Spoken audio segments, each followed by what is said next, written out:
Wait wait, এত ছোট একটা বেবিন এত সুন্দর করে শাড়ি পরেছে, সাথে হেয়ার স্টাইলও। Okay, welcome to my get ready with me video. এই ভিডিওটিতে বেবিনকে শাড়ি পরানো, hair style and makeup in details আপনাদের সঙ্গে শেয়ার করা হবে। সো আপনারা দেখতে থাকুন। সাজানোর জন্য যা যা লাগছে সব আমি টেবিলে নিয়ে নিয়েছি। আর এখানে ম্যাচিং শাড়ি আমরা পরবো, যেটা আমি আগেই শর্টসে শেয়ার করেছিলাম। আর সব থেকে ইম্পর্ট্যান্ট বিষয় তা হলো একটা বেবিন লাগবে। দেখতেই পাচ্ছেন বেবিনকে আগেই ম্যাচিং করে মেহেদি দিয়ে দিয়েছি, দেন ওকে ক্লিন করে গোসল করিয়ে নিচ্ছি। এটাও একটা ইম্পর্টেন্ট বিষয়, ওদেরকে শ্যাম্পু দিয়ে নিতে হবে যাতে হেয়ার স্টাইলটা সুন্দর করে করা যায়। আর একদম নিট অ্যান্ড ক্লিন করে গোসল করিয়ে নিতে হবে। এটাই হচ্ছে ফার্স্ট স্টেপ। হ্যাঁ, সাজানোর প্রথম স্টেপ ওকে ক্লিন করে নেওয়া। তারপরে এই যে মেহেদি দিয়ে নিয়েছি। আর আরেকটা ইম্পর্টেন্ট বিষয়, বাচ্চাদেরকে সাজানোর আগে ওদের একটা সাউন্ড স্লিপ দরকার। স্লিপি অ্যান্ড হাংরি থাকলে ওরা কিন্তু সাজার সময় কমফোর্টেবল থাকবে না। সো মেক শিওর যে ওরা ঠিকঠাক থাকবে। যে শাড়িটা ইউজ করব inner pure cotton and comfortable.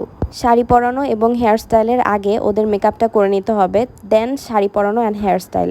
আমি বেস মেকআপটা ফার্স্টে করে নিচ্ছি। বেস মেকআপের জন্য এখানে আমি ইউজ করেছি একটা পাউডার, নাথিং এলস। এই তো ওর বেস মেকআপটা কমপ্লিট হয়ে গিয়েছে। কারণ এর চেয়ে বেশি কিছু বেবিদেরকে স্যুট করে না। ওকে, অ্যান্ড ওকে একটু কাজল দিয়ে নিচ্ছি চোখের ওপর দিয়ে, খুবই আলতো করে মাইল্ড একটা কাজল দিয়ে নিলাম। অ্যান্ড মাস্কারা দিয়ে দিচ্ছি। অ্যাজ ইউ আর সিইং যে আমার বেবিনের মাস্কারা মানে আইল্যাশটা মাশাল্লাহ একদমই টানা টানা। এটাতে একটু মাস্কারা দিয়ে দিলে খুবই সুন্দর লাগে দেখতে, অ্যাডোরেবল লাগে। কাজলটা দেই চায় না দেই, মাস্কারা দিলে মানে লুকসটাই অনেক ব্রাইট, মানে ফুটে ওঠে আর কি। হেয়ার ইউ গো, ওর মেকআপ অলমোস্ট ডান। কজ আমি বেবিনকে লিপস্টিক দিব না, ওকে লিপস্টিক দিলে ও লিপস্টিক খেয়ে নেয়। যাদের বাচ্চারা লিপস্টিক খায় না, মানে সব চাটুরি অভ্যাস নেই, তারা লিপস্টিক ইউজ করতে পারেন, তাহলে আরও সুন্দর লাগবে।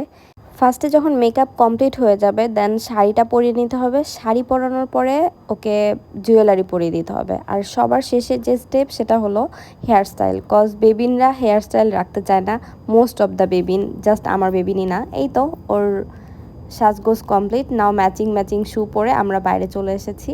অ্যান্ড এটা আমার বাসার সামনে, জাস্ট আমরা দূরে কোথাও যাই নাই। কজ শাড়ি পরে ছোট বেবিন, আমি জানি না ও রাখবে কিনা, এই জন্য ফার্স্টেই ইনসিকিউরিটি থেকে আমি ওকে দূরে নিয়ে যাইনি, একদম বাসার সামনে। ইনফ্যাক্ট আমরা কোনো ভেহিকলসও ইউজ করি নাই। বাসা থেকে বের হয়ে রাস্তাটা পার হয়ে এগুলো ফটোশ্যুট করে আবার বাসায় চলে এসেছি। কজ শাড়ি রাখবে কিনা আমি শিওর ছিলাম না, বাট আলহামদুলিল্লাহ she was very careful about her sari.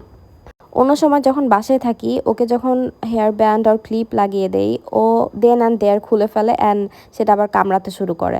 But আলহামদুলিল্লাহ যখন বাইরে গিয়েছি, মানে আমার শাড়ি পরানো একটু লুজ হয়েছিল, এই জন্য বারবার খুলে যাচ্ছিল, মানে খুলে যাচ্ছিল না, একটু লুজ হয়ে যাচ্ছিল আর কি, নিচের দিকে নেমে যাচ্ছিল। But Bevin was very careful আলহামদুলিল্লাহ। অ্যান্ড ম্যাচিং এই কালারটা যেমন, মানে যেমন দেখতে পাচ্ছেন সেম এমনই, কোনো এডিটিং নেই। আমার খুবই পছন্দ হয়েছে এই শাড়িটা পরার পরে, ব্রাইট লাগছে আর গ্রিনের মধ্যে আরও ফুটে উঠেছে। আমার খুবই পছন্দ এই শাড়িটা আর কি। আর এত কমফোর্টেবল, ভেতরে ইনারটা পুরাটা পিওর কটন ছিল। আঁচলে ময়লা হচ্ছে বলার সঙ্গে সঙ্গে দেখেন আঁচল সে নিজের গায়ে জড়িয়ে নিয়েছে। এটা কিন্তু আমি করে দেই নাই, ও নিজে থেকে আঁচল বারবার ধরে রাখছিল যেন মাটিতে না পড়ে বা ময়লা না ভরে আর কি। আলহামদুলিল্লাহ আমাদের এই শাড়িটাও ম্যাচিং, এই শুটাও ম্যাচিং, এই জন্য আবার জুয়েলারিটাও কিন্তু ম্যাচিং। বেবিন অনেক চঞ্চল আর সবসময়ই লাফালাফি করতে থাকে। ওর নিজের নখের আঁচড়ে দেখেন ফেসে একটু দাগ হয়ে গিয়েছে। আই হোপ দ্যাট ভিডিওটি ভালো লেগেছে। Thank you viewers for watching my video. আল্লাহ হাফেজ, টেক কেয়ার।